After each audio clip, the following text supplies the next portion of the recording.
علی بھی اگلا سوال ہے، ایک اہل حدیث مولانا نے نماز جمعہ کے اجتماع کے دوران خوب گڑ گڑا کر یہ دعا کی کہ اے اللہ، اس کرونا کے عذاب کو ہم مسلمانوں سے پھیر کر امریکہ اور دوسرے کافر ملکوں پر ڈال دے۔ توبہ! کیا ان کا اس طریقہ سے کافروں پر عذاب آنے کی بد دعا کرنا درست ہے؟ یار یہ مولانا جو آپ لوگوں کے باتیں کرتے ہیں، ان سے کیوں نہیں جا کے پوچھتے؟ اتنی جرت آپ کے اندر کیوں نہیں ہے کہ آپ ان سے پوچھیں کہ حضرت یہ کس دلیل کی بنا پہ آپ نے یہ بات کی ہے؟ اتنی بڑی جرت کی ہے تو پھر میں ٹھیک کہتا ہوں کہ اللہ کا شکر ہے کہ انگریزوں کو اردو نہیں آتی اور مولویوں کو انگریزی نہیں آتی، ورنہ وہ اگر یہ آپ کی یہ باتیں سن رہے ہوں گے تو انہوں نے اسلام قبول کرنا ہے۔ دوسری طرف آپ پوری امت کو یہ بتاتے ہیں کہ وَمَا أَرْسَلْنَاكَ إِلَّا رَحْمَةً لِلْعَالَمِينَ۔ حقیقت بھی ہے، نبی علیہ السلام تمام جہان والوں کے لیے رحمت ہے، کافروں کے لیے بھی رحمت، مسلمانوں کے لیے بھی رحمت، جنات کے لیے بھی رحمت، درختوں کے لیے بھی رحمت، جانوروں کے لیے بھی رحمت، ہر چیز کے لیے رحمت۔ اور ایک طرف آپ کا یہ ایٹیچیوڈ ہے۔ صحیح مسلم میں حدیث ہے، بخاری میں بھی موجود ہے کہ جب طائف میں نوجوان اوباش لڑکوں کو نبی علیہ السلام کے پیچھے لگایا گیا اور اتنا پتھراؤ کیا گیا کہ آپ کی مبارک جوتیاں خون سے بھر گئیں، تو اس وقت پہاڑوں کے فرشتے کو اللہ نے بھیجا اور اس نے کہا یا رسول اللہ اگر آپ اجازت دیں تو جن لوگوں نے آپ کے ساتھ یہ کیا، میں دونوں پہاڑوں کے درمیان یہ طائف کی وادی جو ہے اس کو مسل دیتا ہوں۔ آپ علیہ السلام نے فرمایا کہ اگر ان لوگوں نے میری یہ دعوت قبول نہیں کی تو ہو سکتا ہے ان کی آنے والی نسلیں میری بات کو سمجھ لیں۔ اور پھر لوگوں نے دیکھا کہ فتح مکہ کے موقع پر بنو ثقیف بھی اسلام میں داخل ہو گیا، اور جنگ یرموک اور قادسیہ کے اندر کتنے ثقفی لوگ شامل تھے، بلکہ مسلمانوں کا کلیجہ ٹھنڈا کرنے والا مختار ثقفی قاتلین حسین کو جس نے چن چن کے قتل کیا، وہ بھی بنو ثقیف سے تھا۔ جہاں حجاج ابن یوسف جیسا بدماش تھا تو ایسا شخص بھی موجود تھا۔ تو نبی علیہ السلام نے تو اپنے مخالفین کے لیے بھی جو ہے وہ دعائے رحمت کی ہے، الا یہ کہ آپ علیہ السلام کے صحابہ کے ساتھ کسی نے ظلم کیا، پھر آپ نے قصاص کے طور کے اوپر ان کے ساتھ معاملات کیے ہیں، پھر تو بخاری مسلم میں آپ نے قنوت نازلہ بھی پڑھی ہے جن لوگوں نے صحابہ کرام کو ظلماً قتل کیا ہے، لیکن آپ نے کبھی جنرل کافروں کے لیے بد دعا نہیں کی، اسپیسیفک ان کافروں کے لیے۔ یہ کہہ رہے ہیں امریکہ کی طرف پھیر دو، تو سر امریکہ کی 33 کروڑ آبادی ہے، اس میں ملینز آف مسلمز ہیں، ان کے اوپر بھی پھیر دو۔ اور امریکن سنیں گے تو وہ آپ سے کیا کہیں گے، یار ان کے مسلمانوں کو ہم نے ہاسپٹلز میں ٹریٹمنٹ دے رہے ہیں جو ان کے ملکوں میں نہیں ان کو دیا جا سکتا، اور یہ ہمارے لیے کہہ رہے ہیں کہ ہمارے اوپر کرونا آ جائے۔ تو یہ بیسیکلی علماء کا انٹلیکچوئل لیول ہی کوئی نہیں ہے۔ ان لوگوں سے آپ اسی قسم کی چیزیں ایکسپیکٹ کریں، ان بیچاروں کی تعلیم اس طریقے سے ہوئی ہے، اور یہ تو آپ یہ سن رہے ہیں کہ انہوں نے کافروں کے بارے میں کہا، یہ ایک دوسرے فرقوں کے بارے میں بھی یہی بددعائیں کرتے ہیں۔ جی ایک کہتے ہیں جناب وہابی کہنے کے سنی ہوتے سٹ دے، سنی کہنے کے وہابی ہوتے سٹ دے، وہابی سنی کہنے کے شیعہ ہوتے سٹ دو، شیعہ کہنے کے سنی ہوتے سٹ دو۔ یہ ایک دوسرے کو نہیں مان دیتے، انہوں نے کتنے انہوں نے مننا ہے، تو نہ ان کے کہنے پہ وہ جانا ہے ادھر۔ یہ ٹھیک ہے، بخاری مسلم میں حدیث ہے کہ بنی اسرائیل پہ یہ عذاب تھا طاعون، اور میری امت میں جو لوگ یعنی اللہ کے نافرمان ہیں ان کے لیے عذاب ہوگا، اور جو تابع فرمان لوگ مر جائیں گے وہ شہید لکھے جائیں گے اللہ کے حضور۔ اور یہ بھی بات درست ہے، سنن ابن ماجہ میں حدیث ہے 4091، یہ بڑی مشہور حدیث ہے کہ 4091 ہے یا 4019 ہے، دونوں میں سے ایک نمبر ہے، کہ نبی علیہ السلام فرمایا جب میری امت میں بے حیائی عام ہو جائے گی تو اللہ تعالیٰ آسمان سے طاعون اور دوسری قسم کے وبائی امراض نازل فرمائے گا لا علاج، جو تمہارے آباء و اجداد نے سنے بھی نہیں ہوں گے۔ تو ٹھیک ہے بے حیائی کے فتنے کی وجہ سے ہوگا، لیکن بے حیائی کا فتنہ صرف یورپ اور امریکہ میں تو نہیں ہے، ہمارے ملک میں نہیں ہے۔ وہ تو کافر ہو کے بے حیائی کر رہے ہیں، آپ تو مسلمان ہو کے یہ سارے کام کر رہے ہیں۔ تو یہ چیزیں بھی ہیں، لیکن اس طریقے سے کرنا، ہمیں نبی علیہ السلام کی امت بنایا گیا ہے۔ نبی علیہ السلام کا ایٹیچیوڈ یہ ہے کہ آپ نے مخالفین کی ہدایت کے لیے دعا کرنی ہے، نہ کہ کہنا ہے عذاب ان کے اوپر پھیر دے۔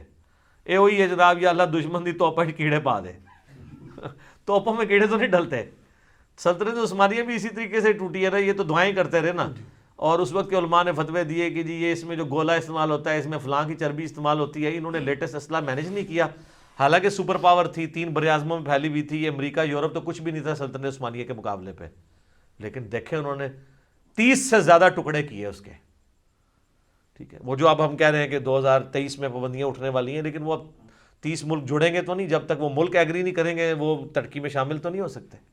چلیں باقی ہے کہ ٹرکی کو جو نہر سویز کے ایکویلنٹ وہاں پہ بھی جو ایک سمندری راستہ گزرتا ہے استنبول کے پاس سے، اس کا ٹیکس ملنا شروع ہو جائے گا، وہ ان کے لیے پھر ان کو تیل نکالنے کی اجازت مل جائے گی، تو ٹاپ پہ یورپین اکانومی میں ٹرکی آ جائے گا انشاءاللہ. ہماری دعا ہے اگر یہ ہمارا یہ اس وقت کا جو حکمران اردوغان وہاں پہ رہتے ہیں تو انشاءاللہ پوری دنیا کے مسلمانوں کے لیے ٹرکی جو ہے وہ ایک سمجھ لیں کہ بہت بڑا ایک دنیاوی طور پہ اللہ تعالیٰ کی طرف سے ایک امید کی کرن ہے. تو وہ معاملہ علیحدہ ہے، لیکن یہ جس طریقے سے علماء ٹریٹ کر رہے ہیں اس کی وجہ سے پھر جو سیکولرز کو موقع ملتا ہے وہ خوب ان کا مذاق اڑاتے ہیں. وہ کہتے ہیں نہیں دیکھ لو مولویوں کی اپروچ یہ ہے، نہ یہ کوئی دوائی بنا سکتے ہیں، نہ یہ کوئی دعا صحیح طریقے سے. اور یار دعا ہی نہیں تسی صحیح طریقے نال کرا سکتے، دوائی تو تہاڈے کول نہیں بننی، دعا بھی نہیں تانوں کروانی آندی، کیڑی دعاواں کروا رہے ہو؟ کیا آپ لوگ میسج دے رہے ہیں؟ سیکولرز پہلے دین سے متنفر ہیں، پھر آپ کا یہ ایٹیچیوڈ اور اس طرح کی، اور پھر دیکھ لیں اللہ معافی دے ان لوگوں کے گلے پھاڑنے دیکھیں اور ان لوگوں کا دین کا نالج کا کلیم کرنا دیکھیں، اور یہ اس میں سے نکال رہے ہیں. یہ ان لوگوں کی حالت ہے. تو ہم ان کے لیے ہدایت کی دعا کریں گے، اللہ تعالیٰ ان کو ہدایت دے اور یہ اپنے معاملات کی نظر ثانی فرمائے.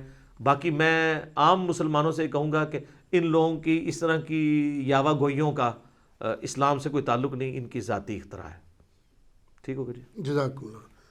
علی بھائی اگلا سوال ہے، ایک بریلوی مولانا صاحب نے اہل حدیث علماء اور خصوصاً سعودی حکومت کو مخاطب کرتے ہوئے کہا ہے کہ تم لوگ ہماری وبا بھگانے کے لیے دی جانے والی اذانوں کو بدعت تو کہتے ہو، حالانکہ اذان دینا فی نفس ہی کوئی برا کام نہیں ہے.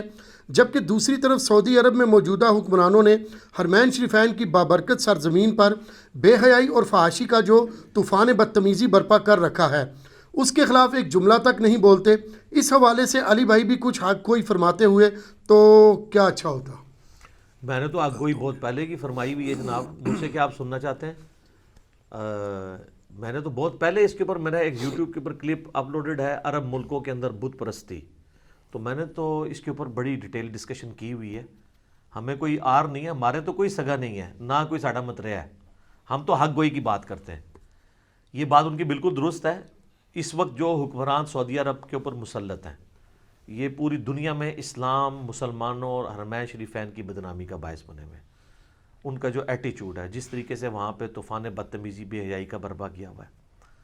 لیکن یہ بات بھی دیکھنے کی ہے کہ آپ اپنی غلطیوں کو جسٹیفائی کرنے کے لیے صرف دوسروں کی غلطیاں ہائی لائٹ نہیں کر سکتے. جو میں اکثر محاورہ دیتا ہوں کہ ایک بچہ فیل ہو گیا، اس کے ابے نے پوچھا کہ بیٹا تو کیوں فیل ہوا؟ اس نے کہا آپ کے دوست کا بیٹا بھی تو فیل ہو گیا. یہ کہہ رہے ہیں اگر ہماری اذان بدعت ہے تو وہ جو کچھ کر رہے ہیں وہ تو اس سے بھی بڑی چیز ہے. ٹھیک ہے، وہ آپ سے بڑی چیز ہے، آپ بھی غلط کر رہے ہیں.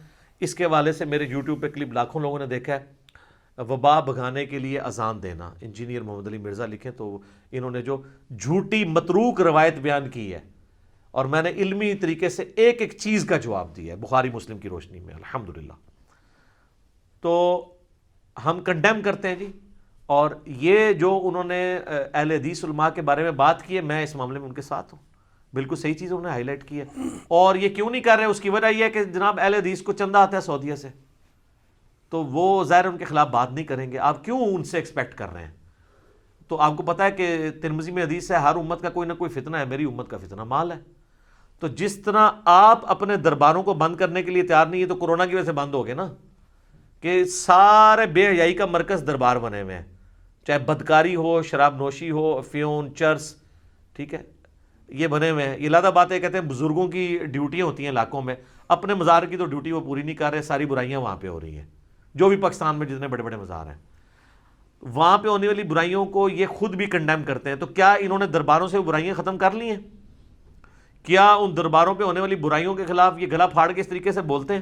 تو سر آپ بھی کوئی نہیں بول رہے، کیونکہ آپ کے چندے بھی ان درباروں کے جو متولی ہیں وہ آپ کو عرس کے موقع پہ بلا کے تقریریں کرواتے ہیں اور ان کے چندوں سے آپ کے معاملات چلتے ہیں.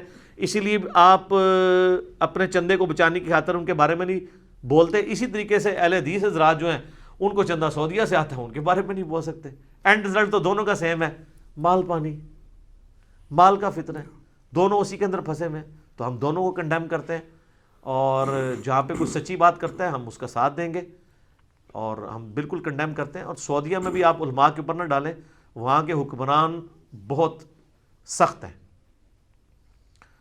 جب ہم آل امیہ اور آل عباس کی بدماشیوں کا ذکر کرتے تھے نا تو لوگ کہتے تھے کیسے ہوتا تھا. اب آپ موجودہ حکمرانوں کو دیکھ لیں, اپنے بھائی کو قید کرایا ہوا ہے, اپنے ریلیٹیوز کو قید کروایا ہوا ہے, باپ کو بھی آلموسٹ اس نے ایک سمجھ لیں کہ معصور ہی کر دیا ہوا ہے.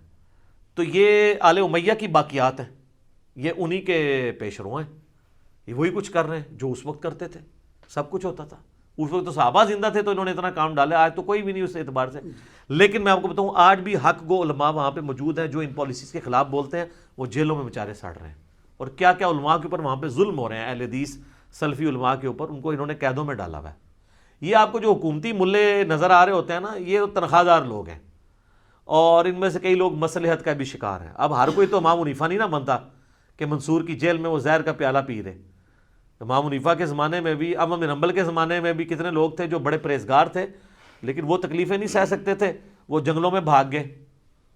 حکمران وقت کے خلاف بھی نہیں کھڑے ہوئے, اور مامون رشید کے چلے گئے. امام حنیفہ کے دور منصور کے خلاف نہیں کھڑے ہوئے, زہر کا پیالہ ان کو پینا پڑا.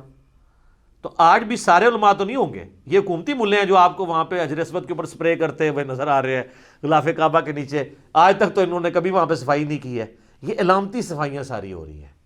جس طرح آپ کے یہاں کے پولیٹیکل لیڈرز جو پیر حضرات بھی ہیں, وہ علامتی طور پہ جا کے درباروں پہ چادریں چڑھا رہے ہوتے ہیں, بلکہ ہمارے ملک کے اندر تو آرمی چیف اور پرائم منسٹر بھی جا کے درباروں کے اوپر چادریں چڑھا رہے ہوتے ہیں. ٹھیک ہے, حالانکہ ان کا نہ عقیدہ اس کے ساتھ ملتا جلتا ہوتا ہے, نہ ان کو کوئی لینا دینا ہوتا ہے. وہ ایک پبلک کو خوش کرنے کے لیے سب کچھ کر رہے ہوتے ہیں. قاضی حسین احمد صاحب چادریں کتنا عرصہ چڑھاتے رہے ہیں, یعنی جن کی بیسک عقائد اور نظریات ان چیزوں سے میچ نہیں کرتے ہیں, سب کچھ دکھلاوا ہو رہا ہوتا ہے. یہاں پہ بھی یہ جو کچھ ہوا ہے ہم اس کو کنڈیم کرتے ہیں. سعودیہ کے اندر جو کچھ ہو رہا ہے اور جو کچھ دین کے نام پہ یہاں پہ ہو رہا ہے, ہم اسے بھی کنڈیم کرتے ہیں. ہمارے اندر تو اللہ کے فضل سے یہ جرت ہے, سچائی کے لیے کھڑے ہوں گے. اولو العلم قائما بالقسط. ٹھیک ہو گیا جی. جزاکم اللہ.